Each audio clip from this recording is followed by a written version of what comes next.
Olá, meu nome é Clara e hoje eu vou apresentar o desenvolvimento de um programa em LabVIEW para calibração automática de termopares. Então, em resumo, a gente vai passar por 4 tópicos, sendo eles o problema motivacional da pesquisa, os objetivos, o método e a contribuição principal. Então, iniciando pelo problema da pesquisa, a gente tem os termopares e a diferença de potencial dos termopares gera uma corrente que, por sua vez, pode ocasionar perdas nos fios. Então, quando o valor esperado torna-se diferente do valor real, é necessária a calibração. A calibração, por sua vez, é dada de maneira que os termopares geram uma curva de resposta linear da diferença de potencial em relação à temperatura. Então, várias curvas estimam uma reta e conseguimos calcular o seu coeficiente. A calibração manual, que é a que sempre ocorreu, demanda muito tempo e limita o número de curvas, sendo um pouco imprecisa também.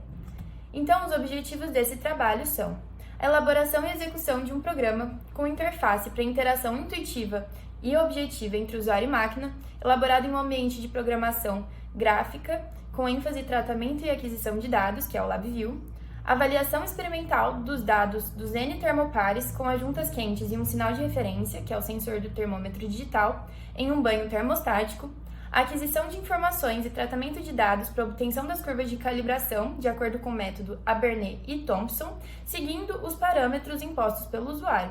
E os parâmetros do usuário são o número de rampas de elevação e de redução da temperatura, a temperatura de registro dos dados, o passo ou a diferença de temperatura entre dois níveis, o tipo do termopar, a temperatura de junta fria, a precisão e o tempo para considerar a estabilidade da temperatura. Durante o processo, também é indicado o progresso da calibração. Ao final, o principal objetivo é de salvar os arquivos, obtendo as curvas para cada um dos canais dos termopares e sendo fornecidos também os coeficientes angulares, lineares, o desvio padrão e as incertezas. Então, para a parte da metodologia, a gente tem exemplificado um fluxograma que mostra a lógica de programação do programa desenvolvido. Inicialmente, o flag do novo setpoint é ligado. Assim, o programa transmite essa informação do novo setpoint para o banho termostático e desliga o flag do novo setpoint, já que essa informação já foi passada. Caso o flag do novo setpoint esteja desligado, é feita a leitura da temperatura do banho para, em seguida, verificar se a temperatura do banho está estabilizada. Se ela estiver, é ligado o flag do setpoint alcançado, e se não estiver, é feita a leitura da temperatura do calibrador, que é o termômetro digital de precisão. Se o calibrador confirmar a estabilização da temperatura, o flag da temperatura estável é ativado. E se não for confirmada essa estabilização, o programa verifica se os flags do setpoint alcançado e da temperatura estável estão ligados. Pois caso estejam, é iniciado o salvamento dos dados. E caso não estejam, é feita a verificação das rampas executadas para voltar ao início do loop.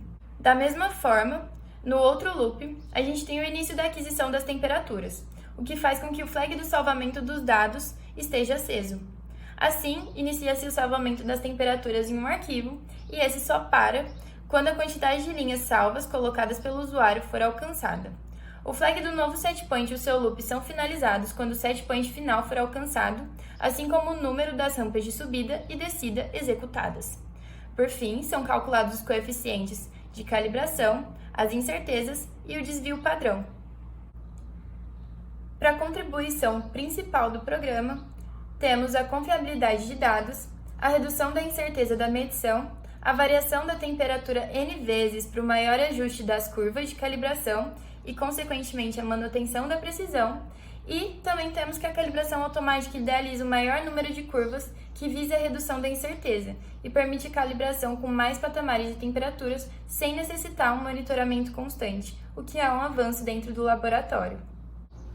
Por fim, eu gostaria de agradecer ao Thiago pela disposição em me ajudar no laboratório, e eu queria agradecer também imensamente ao Jorge por sempre ter me ajudado e pelos treinamentos com o LabVIEW.